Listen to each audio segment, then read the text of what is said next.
کیا آپ یا آپ کے بچے قرآن سیکھنا چاہتے ہیں؟ جو حضرات ابھی تک قرآن کریم نہیں سیکھ سکے یا اپنے بچوں کی قرآنی تعلیم کے لیے فکر مند ہیں تو گھر بیٹھے 30 منٹ روزانہ دے کر قرآن کریم تجوید اور ترجمے کے ساتھ سیکھ سکتے ہیں اور حفظ بھی کر سکتے ہیں۔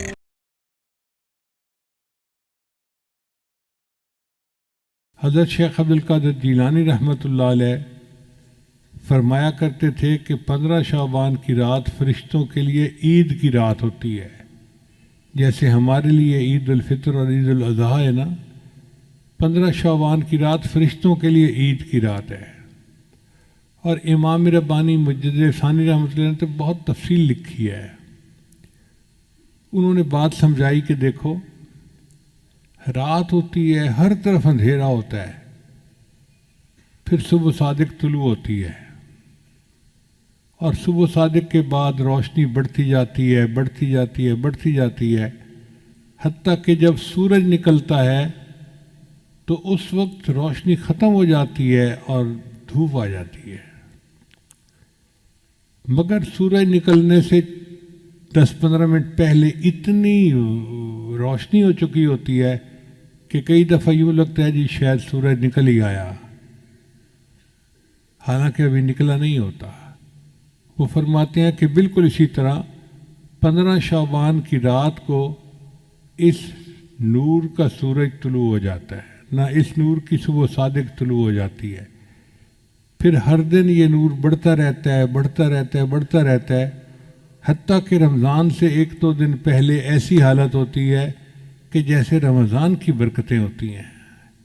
اس لیے نبی علیہ السلام شعبان میں کثرت سے روزہ رکھتے تھے۔ صلاۃ و تسبیح کا پڑھنا عبادت ہے، اور کل کے دن کا روزہ رکھنا بھی سنت ہے۔ بیکی شریف کی روایت ہے، نسائی میں بھی اس کا تذکرہ ہے کہ شعبان کا مہینہ رجب اور رمضان کے درمیان ہے، جس کی فضیلت سے لوگ بے خبر ہیں۔ اس مہینہ میں بندوں کے اعمال پیش کیے جاتے ہیں۔ میرا دل چاہتا ہے کہ میرا عمل ایسی حالت میں پیش کیے جائیں کہ میرا روزہ ہو، یعنی نبی علیہ السلام نے فرمایا کہ میرے عمل اللہ کے سامنے اس حال میں پیش ہوں کہ میں روزہ دار، یعنی 15 شعبان کا روزہ سنت ہے، حدیث سے ثابت ہے۔ اس لیے نبی جب رجب کا چاند دیکھ لیتے تو یہ تھے، اللہم بارک لنا فی رجب و شعبان و بلغنا رمضان۔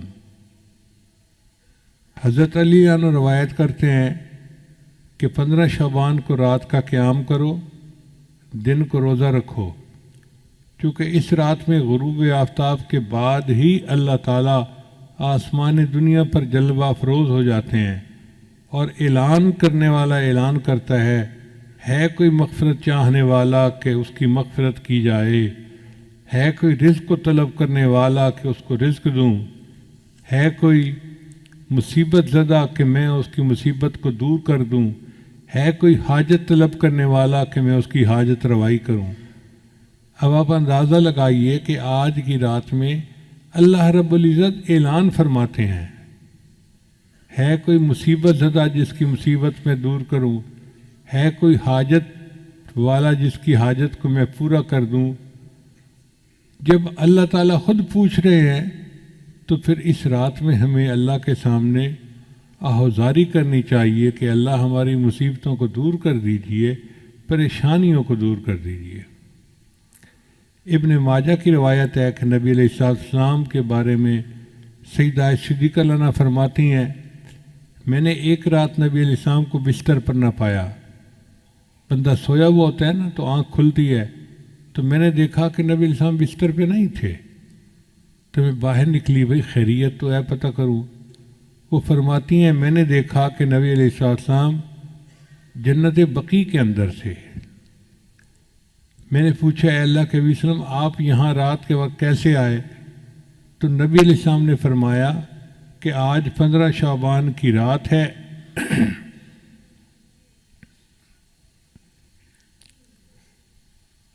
اس رات میں اللہ آسمان دنیا پر تشریف لاتے ہیں اور بنی کلب کی بکریوں کے بالوں سے زیادہ لوگوں کی مغفرت فرماتے ہیں۔ بنی کلب ایک قبیلہ تھا مدینہ میں جو بکریاں پالنے میں مشہور تھا، ہر گھر والوں کے پاس بکریاں ہوتی تھیں۔ اب آپ اندازہ لگائیں کتنی بکریاں ہوگی، اگر 200-400 بکریاں ایک گھر کے پاس ہوں تو پھر کتنے لوگ ہوں گے؟ ہزاروں بکریاں۔ بعض حدیث میں آتا ہے کہ قبیلے کے پاس اتنی بکریاں تھیں کہ جب سب بکریاں نکالتے تھے تو 2 پہاڑوں کے درمیان کی پوری وادی بکری بھر جاتی تھی۔ اب 2 پہاڑوں کے وادی بکریوں سے بھر جاتی تھی تو کتنی تعداد ہوگی؟ پھر بکری کے جسم پہ کتنے بال ہوتے ہیں اس پر بھی غور کریں۔ ہمیں تو اندازہ نہیں ہے۔ ہمارے ایک دوست تھے ماشاءاللہ، وہ فارغ البال گنجے تھے، میں ان کو پیار سے فارغ البال ہی کہتا تھا۔ ایک دن میں گیا تو اس نے نا ایک لٹ جو ہے نا بالوں کی یوں لگائی ہوئی، تو میں نے پوچھا کہ بھائی آپ نے یہ بال کیسے لگوائے؟ کہتے حضرت ٹرانسپلانٹ کروائے ہیں۔ میں نے کہا ٹرانسپلانٹ کروانے تھے تو سارے کروا لیتے۔ کہنے لگا حضرت ایک بال کے بدلے انہوں نے $1 لیا ہے اور میں نے $10,000 پے کر کے یہ بال لگوائے ہیں، اور 10,000 بالوں کی جو لٹ تھی وہ چھوٹی سی تھی ایسے۔ تو میں سوچ میں پڑ گیا کہ اگر یہ بال 10,000 ہیں تو پورے سر پہ تو پھر لاکھوں بال ہوں گے۔ اب اگر انسان کے سر پر لاکھوں بال ہوتے ہیں تو بکری کے جسم پہ کتنے بال ہوں گے بھائی؟ اندازہ لگائیں۔ اگر ایک بکری کے جسم پر لاکھوں بال ہوتے ہیں تو بنی کلب کی پوری بکریوں کے جسم پہ کتنے بال ہوں گے؟ اتنے بندے اللہ آج کی رات میں جہنم سے بری فرما دیتے ہیں۔ اس لیے یہ بہت بڑی خوشخبری کی بات ہے۔ بہقی شریف کی روایت ہے کہ اس رات میں وہ سب بنی آدم لکھ لیے جاتے ہیں جو اس سال مریں گے اور جو بچے اس سال پیدا ہوں گے۔ اس رات بندوں کے اعمال اٹھائے جاتے ہیں اور اسی میں ان کے رزق نازل ہوتے ہیں۔ اب جو بے اولاد لوگ ہیں وہ آج کی رات میں اللہ سے دعا مانگیں کہ اللہ ہمیں اولاد والی نعمت عطا فرما، چونکہ فیصلے آج کی رات ہونے ہیں۔ جب افسر کی قلم چل رہی ہو فیصلے کی تو اس وقت فیصلہ لکھوانا اپنی مرضی کا آسان ہوتا ہے۔ جب ایک دفعہ لکھا جا چکے پھر اس فیصلے کو بدلوانا یہ مشکل کام ہے۔ ہم 15 شعبان کی رات کو تو دعائیں مانگتے نہیں اور پھر پورا سال روتے رہتے ہیں جی دعا قبول نہیں ہوتی، دعا قبول نہیں ہوتی، دعا قبول نہیں ہوتی۔ دعا کیوں نہیں قبول ہوتی؟ ہوتی ہے لیکن اس کے مانگنے کا وقت ہوتا ہے۔ تو آج کی رات کی اہمیت کا اندازہ لگانا چاہیے۔ ابو امامہ باہلی رضی اللہ عنہ ایک صحابی تھے۔ جب وہ نبی علیہ السلام کے پاس آئے تو اللہ کے محبوب صلی اللہ علیہ وسلم کو یہ حکم ملا کہ ان کا اکرام کرو، تو نبی علیہ السلام نے ان کے لیے اپنی چادر بچھا دی، مگر ان کا ایمان سے نور سے سینہ منور ہو چکا تھا۔ وہ آئے اور انہوں نے چادر کو اٹھا کے چوما، اے اللہ کے نبی صلی میں آپ کی چادر پہ پاؤں نہیں رکھ سکتا۔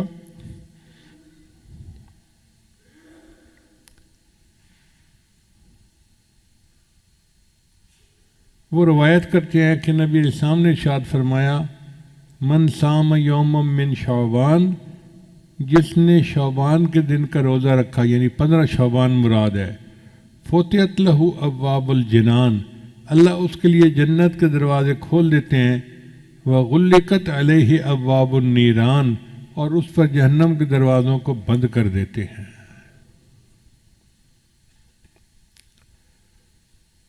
ہمارے سلسلہ نقشبندیہ کے سرخیل امام سیدنا صدیق اکبر رضی اللہ تعالیٰ عنہ فرماتے ہیں، قوموا لیلۃ نصف من شعبان، کہ نصف شعبان کی رات کو تم قیام کرو، فإنہا لیلۃ مبارکہ، یہ مبارک رات ہے۔ فإن اللہ تعالی یقول، اللہ تعالیٰ اس میں یوں فرماتا ہے، فیہا حل من مستغفر فاغفر اللہ، ہے کوئی مغفرت کا چاہنے والا کہ میں اس کی مغفرت کروں۔ سبحان اللہ، زندگی میں اللہ نے پھر ہمیں ایک موقع دے دیا۔ آج کی رات اللہ پوچھتے ہیں، ہے کوئی مغفرت چاہنے والا کہ میں اس کی مغفرت کر دوں؟ تو بھائی ہم اللہ کے سامنے فریاد کریں، پکاریں، دعائیں مانگیں کہ اے اللہ ہم مغفرت چاہتے ہیں، ہم بڑے خطا کار ہیں، گناہ گار ہیں۔ آج کی رات برکت والی رات ہے۔ علماء نے لکھا ہے کہ حضرت موسیٰ علیہ السلام کو طور پہ نبوت ملی تھی، وہ 15 شعبان کی رات کو ملی تھی۔ خدا کی دین کا موسیٰ سے پوچھئے احوال، کہ آگ لینے کو جائیں پیمبری مل جائے۔ آپ یوں سمجھیں کہ آج رات ہے، رزق کے فیصلے آج کی رات ہوں گے، انسان کو مال کتنا ملنا ہے اس کے فیصلے آج کی رات ہوں گے،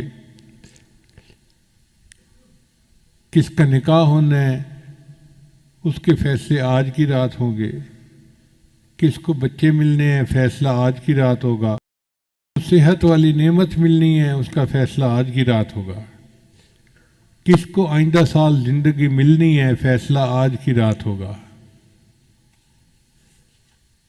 اب رزق تو اللہ تعالیٰ نے ہمیں پہنچانا ہے، ہم اگر کہنا کہ اے اللہ ہمیں رزق نہ دے، پھر بھی اللہ رزق دیں گے، چونکہ ذمہ اس نے لیا ہوا ہے۔ اب جو لوگ بھوک ہڑتال کرتے ہیں ان کے ساتھ کیا ہوتا ہے؟ ان کو زبردستی جوس پلائے جاتے ہیں، اور جو انکار کرتے ہیں تو پھر ڈاکٹر آ جاتے ہیں، وہ پھر ان کو ٹیکے لگاتے ہیں۔ تم اگر منہ سے نہیں کھا رہے تو ہمیں تمہیں غذا تو دینی ہے، تو سوئیاں چبھو چبھو کے ان کو رزق دیا جاتا ہے۔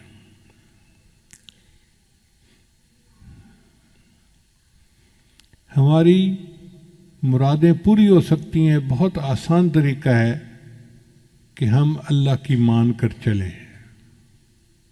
ایک اصول یاد رکھیں کہ ایک ہے ایمانی زندگی اور ایک ہے نفسانی زندگی۔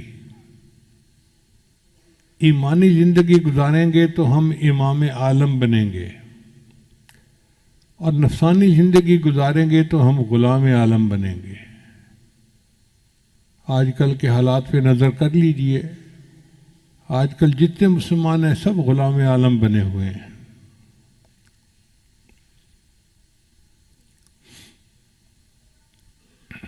ماضی بعید میں دیکھنا ہے تو حضرت موسیٰ علیہ السلام کی قوم کا واقعہ دیکھ لیجئے، پسی ہوئی قوم تھی، فرعون اتنا جبار اور قہار تھا کہ اس نے ان کو کچل کے رکھ دیا تھا۔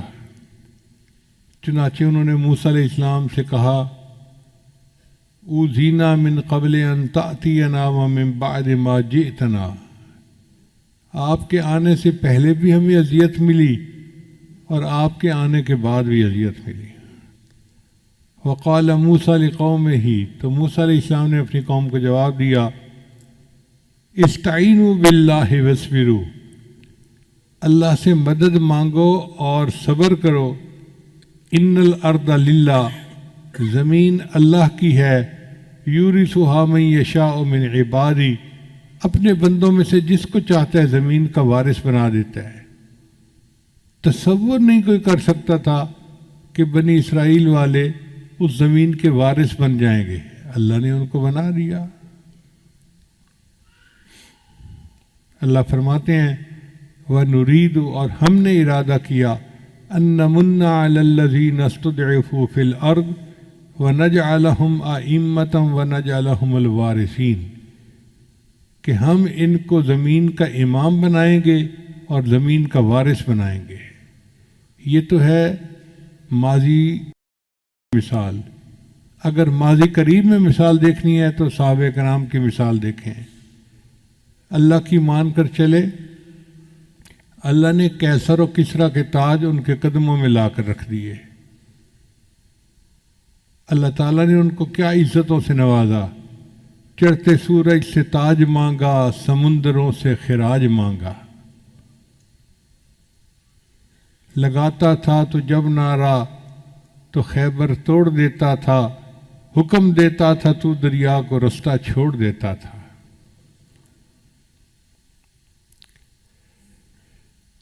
نبی آتے رہے، امام آئے، وہ دنیا میں خدا کا آخری لے کر پیام آئے.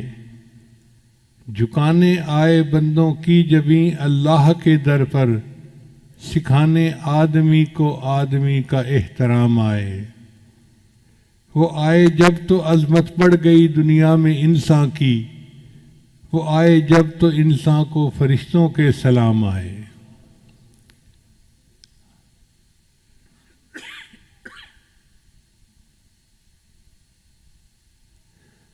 وہ ہیں بے شک بشر لیکن تشہد میں اذانوں میں، جہاں دیکھو خدا کے نام کے بعد ان کا نام آئے.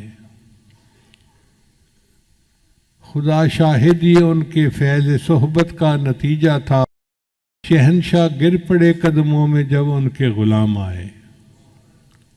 اللہ نے صحابہ کو ایسی شان عطا فرمائی تھی کہ بادشاہ ان کے قدموں میں گر پڑتے تھے. اب سوال پیدا ہوتا ہے کہ جب مسلمان کے لیے اللہ کی مدد اتنی ہے تو آج ہم کیوں ذلیل و خوار زندگی گزار رہے ہیں؟ اس کی وجہ یہ کہ ہماری زندگی ایمانی زندگی نہیں، نفسانی شیطانی شہوانی زندگی ہے، اور اس کی وجہ سے ہم غلام عالم ہیں.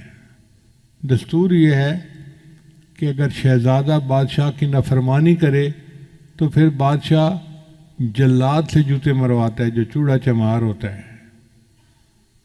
تو اللہ تعالیٰ نے بھی ان کفار چوڑے چماروں کو رکھا ہوا ہے کہ جب مسلمان مجھے بھولیں گے، ہیں تو میرے بڑے پیارے، لیکن ان کو میں جوتے تمہارے ہاتھوں سے لگواؤں گا. اور دیکھو آج مسلمانوں کو کیسے جوتے لگ رہے ہیں. اللہ فرماتے ہیں اے بندے، ایک تیری مرضی ہے، ایک میری مرضی ہے. اگر تو چاہے کہ تیری مرضی پوری ہو تو میں تیری مرضی پوری نہیں ہونے دوں گا، اور اگر تو چاہے کہ میری مرضی پوری ہو تو میرے بندے میں تیری مرضی کو بھی پورا کر دوں گا، تجھے کامیاب بھی کر دوں گا. تو ہماری مرضیاں پوری ہوں گی جب ہم اللہ کی مرضی کو پورا کریں گے. علامہ اقبال نے کیا خوبصورت بات کہی، وہ ایک سجدہ جسے تو گراں سمجھتا ہے، ہزار سجدوں سے دیتا ہے آدمی کو نجات. علامہ اقبال کے عجیب اشعار ہیں، اعجاز ہے کسی کا یا گردش زمانہ، ٹوٹا ہے ایشیا میں سحر فرنگیانہ. اے لا الہ کے وارث باقی نہیں ہے تجھ میں، انداز دلبرانہ کردار قاہرانہ. تعمیر آشیاں سے میں نے یہ راز پایا، اہل جنوں کے حق میں بجلی ہے آشیانہ. تیری نگاہ سے دل سینوں میں کانپتے تھے.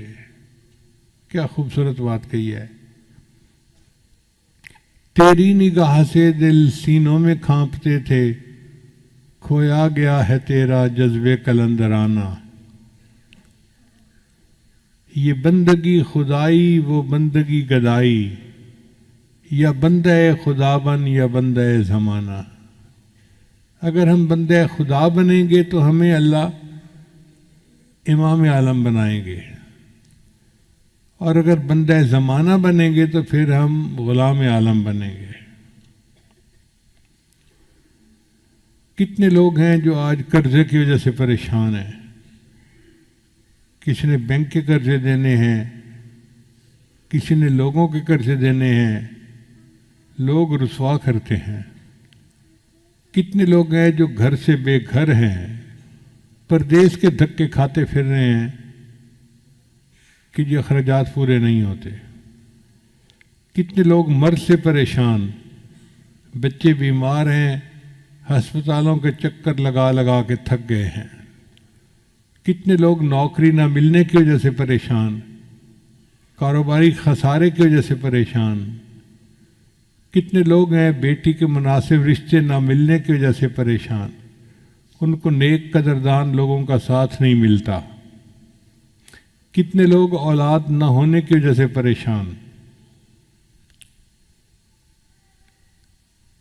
عورت تعلیم یافتہ بھی ہے، اچھے گھر کی بھی ہے، ہر صفت ہے اس کے اندر، مگر ساس دھمکی دیتی ہے تیری اولاد نہیں ہو رہی، میں بیٹے کی دوسری شادی کر دوں گی۔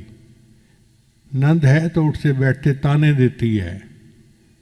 اب اس عورت کی ٹھنڈی آنکھیں اللہ ہی جانتا ہے۔ کتنے لوگ ہیں کہ بچیوں کی شادیاں تو ہو گئیں، میاں کی درمیان محبت نہیں ہے۔ اب جس عورت کو شادی کے بعد خامد کی محبت نہ ملے تو اس کا گھر کیسے آباد ہوگا؟ ان سب کا علاج کیا ہے کہ ہم آج کی رات میں اللہ رب العزت سے سچی توبہ کریں اور خوب دعا مانگیں کہ اللہ ہماری ان پریشانیوں کو دور کر دیجیے۔ یہ پکی بات ہے، جو چاہیں اللہ چاہیں گے وہ ہوگا، جو نہیں چاہیں گے وہ نہیں ہوگا، چاہے ہم جو مرضی لگا لیں۔ جو اللہ تعالیٰ بنی اسرائیل کو من و سلوہ کھلا سکتا ہے، کیا امت محمدیہ کو دال روٹی نہیں دے سکتا؟ جو پروردگار بی بی مریم کو بے موسم کے پھل کھلا سکتا ہے،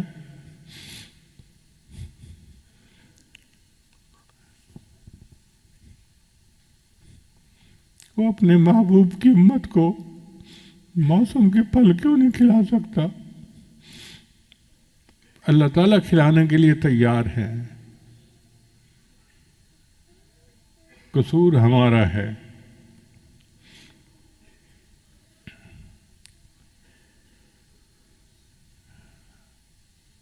کہتے ہیں کہ پرائی بکری کو کوئی گھاس نہیں ڈالتا، ہم اللہ کے ہیں۔ اب ہم دوسروں کے دروازے پہ جائیں گے تو ہمیں دھکے ہی ملیں گے۔ ہمارا دروازہ اللہ کا دروازہ ہے، ہمیں چاہیے کہ ہم اس کے اوپر جھکیں۔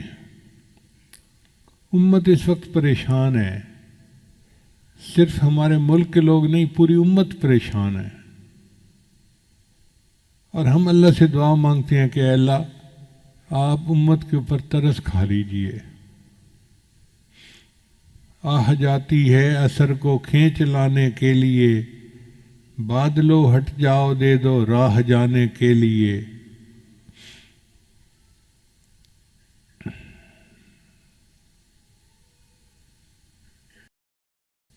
خار ہیں بدکار ہیں ڈوبے ہوئے ذلت میں ہیں، جو بھی ہیں آقا تیری محبوب کی امت سے ہیں۔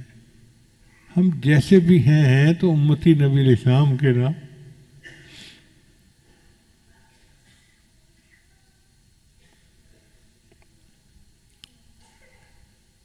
تو اللہ تعالیٰ اپنے محبوب صلی اللہ علیہ وسلم کی توفیل ہم پر خصوصی رحمتیں فرما دے، اور ہماری مرادوں کو اللہ تعالیٰ اپنی رحمت سے پورا فرما دے۔